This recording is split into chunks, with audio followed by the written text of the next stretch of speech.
जय श्री कृष्णा एवरीवन। आज की इस वीडियो में हम लोग जानेंगे चाणक्य नीति के बारे में, जो हमारे जीवन में अत्यंत उपयोगी सिद्ध होंगी। तो चलिए प्रारंभ करते हैं। आचार्य चाणक्य कहते हैं, मनसा चिंतितम कार्यम वाचा नैव प्रकाशयेत, मंत्रेण रक्षयेत गूढ़म, कार्ये चापि नियोजयेत। अर्थात जो कार्य आपने मन में सोचा हो उसे वाणी से ना बताएं, उसे गुप्त रखकर बुद्धिमानी से कार्य में बदलें। कहने का भाव यह है कि जिस भी कार्य को करने के लिए आपने अपने मन में ठान लिया है, उसको आप अपनी वाणी के द्वारा लोगों से मत बताएं, उसको व्यक्त मत करिए। उसे अपने मन में ही रख करके, अपनी उस बात को गुप्त रख करके बुद्धिमानी पूर्वक उस पर कार्य करिए। कष्टम च खलु मूर्खत्वम, कष्टम च खलु यौवनम, कष्टात् कष्टतरम चैव परगृहे निवासनम। यहाँ पर आचार्य चाणक्य कहते हैं कि मूर्खता कष्ट है, युवावस्था कष्ट है, पर सबसे अधिक कष्टदायक है दूसरों के घर में आश्रित रहना। सबसे अधिक कष्टकारक यह है कि आप दूसरों के घर में रह रहे हैं, उन पर आश्रित हैं। मूर्खता तो कष्ट है ही, युवावस्था भी कष्टदायक है, लेकिन सबसे अधिक कष्टदायक है दूसरों के घर में आश्रित रहना। शैले शैले न माणिक्यम, मौक्तिकम न गजे गजे, साधवो न ही सर्वत्र, चंदनम न वने वने। अर्थात हर पर्वत पर माणिक्य नहीं होते हैं, हर हाथी में मोती नहीं होता, अच्छे लोग और चंदन के वृक्ष सब जगह नहीं मिलते। यहाँ पर आचार्य चाणक्य कह रहे हैं कि जब हाथी होता है, वो जब अपनी युवावस्था में होता है तो उसके मस्तक पर वो एक मोती, एक विशेष प्रकार का मोती पाया जाता है जिसको गजमुक्ता बोलते हैं, और वो हर हाथी में नहीं पाया जाता है। अच्छे लोग और चंदन के वृक्ष भी सब जगह नहीं मिलते हैं। पुत्राश्च विविधैः शीलैर् नियोज्याः सततं बुधैः, नीतिज्ञाः शील संपन्ना भवन्ति कुलपूजिताः। अर्थात बुद्धिमान माता पिता को अपने बच्चों को, अपने पुत्रों को गुणों से संलग्न रखना चाहिए। जो नीति ज्ञानी और संस्कारी होते हैं वे कुल का गौरव होते हैं। यानी यहाँ पर आचार्य चाणक्य हर माता पिता को ये संदेश दे रहे हैं कि प्रत्येक माता पिता को अपने पुत्रों को, पुत्रियों को गुणों से संलग्न रखना चाहिए, उन्हें हर प्रकार का गुण देना चाहिए। जो नीति ज्ञानी और संस्कारी बच्चे होते हैं वे कुल खानदान का गौरव होते हैं। माता शत्रु पिता वैरी, येन बालो न पाठिताः, सभा मध्ये न शोभन्ते, हंस मध्ये बको यथा। अर्थात जो माता पिता अपने बच्चों को शिक्षा नहीं देते वे उनके दुश्मन हैं। जैसे हंसों की सभा में बगुला शोभा नहीं पाता है, वैसे ही अज्ञानियों को समाज में सम्मान नहीं मिलता। जिस प्रकार से हंस की सभा है, वहां पर कोई एक बगुला यदि बैठ जाए आकर के तो वो शोभा नहीं लगती, वो सभा शोभायमान नहीं लगती है। वैसे ही यदि ज्ञानियों का समूह है, ज्ञानियों की सभा लगी हुई है, वहां पर एक अज्ञान व्यक्ति बैठ जाए जाकर के तो उसको सम्मान नहीं दिया जाता है।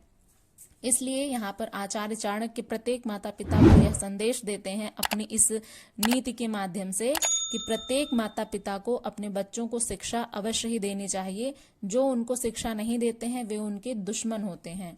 लालनाद बहवो दोषास्, ताड़नाद बहवो गुणाः, तस्मात् पुत्रम च शिष्यं च ताड़येन्न तु लालयेत्। अर्थात अत्यधिक लाड प्यार से दोष बढ़ते हैं, लेकिन उचित ताड़ना से गुण भी आते हैं। इसलिए पुत्र एवं शिष्य को आवश्यकतानुसार ताड़ना ही करनी चाहिए। यहाँ पर आचार्य चाणक्य कहते हैं कि अत्यधिक लाड प्यार से बच्चे बिगड़ जाते हैं, लेकिन उचित ताड़ना से उनमें गुण भी आते हैं।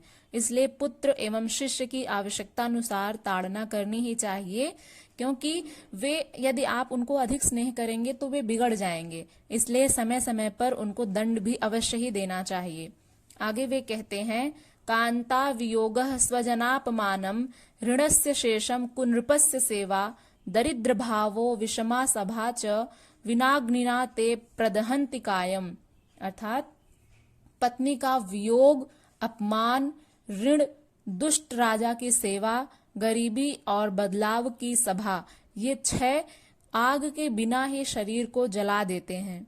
आचार्य चाणक्य यहाँ पर कहते हैं कि यदि किसी पति की पत्नी उनको छोड़ करके चली गई है या फिर उनकी मृत्यु हो गई है, तो पत्नी का जो वियोग होता है, अपमान होता है, जो ऋण, दुष्ट राजा की सेवा, गरीबी, ये सब कुछ आग के बिना ही मनुष्य के शरीर को जला देते हैं।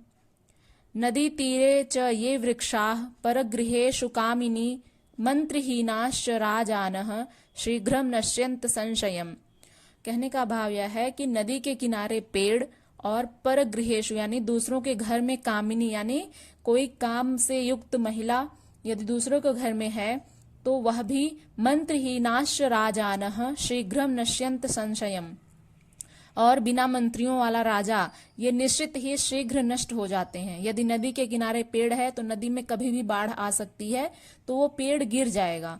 और परगृहेषु कामिनी, दूसरों के घर में यदि आपकी स्त्री जाती है बहुत अधिक तो वह भी शीघ्र ही नष्ट हो जाती है।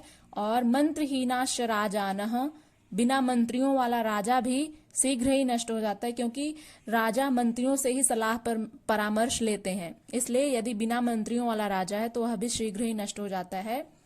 बलम विद्या च विप्राणाम राज्ञाम सैन्यम बलम तथा बलम वित्तम च वैश्यानाम शूद्राणाम परिचर्यकम।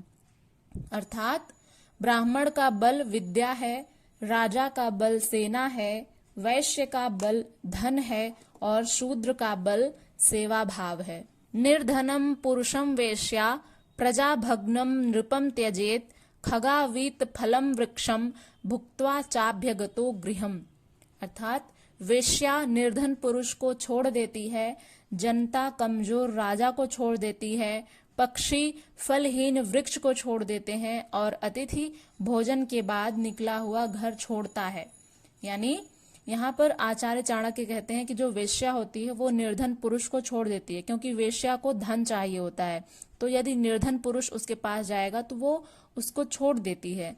और जनता जो है वो कमजोर राजा को छोड़ देती है। यदि राजा अपनी प्रजा का ठीक तरह से पालन नहीं कर रहा है तो जनता उनको छोड़ देती है, यानी अगले चुनाव में उनको वोट नहीं देती है। कहने का भाव यह है आजकल के जमाने में तो यही उदाहरण है। पक्षी जो होते हैं वो फलहीन वृक्ष को छोड़ देते हैं, जिस भी वृक्ष पर फल नहीं लगे हैं उनको पक्षी त्याग देते हैं। और अतिथि जो होते हैं वो भोजन के बाद निकला हुआ घर छोड़ देते हैं। कहने का भाव यही है। गृहीत्वा दक्षिणाम विप्रास त्यजन्ति यजमानकम प्राप्त विद्या गुरुम शिष्या दग्धारण्यम मृगास्तथा। अर्थात ब्राह्मण दक्षिणा मिलने पर यजमान को छोड़ देते हैं, शिष्य विद्या प्राप्ति होने पर गुरु को छोड़ देते हैं, पशु जो हैं वो जले हुए वन को छोड़ देते हैं। ब्राह्मण जो हैं वो पूजा पाठ कराने के बाद जब उन्हें दक्षिणा मिल जाती है तो वो अपने यजमान को छोड़ देते हैं। कहने का भाव यह है कि वो अपने घर आ जाते हैं, यजमान का घर त्याग देते हैं।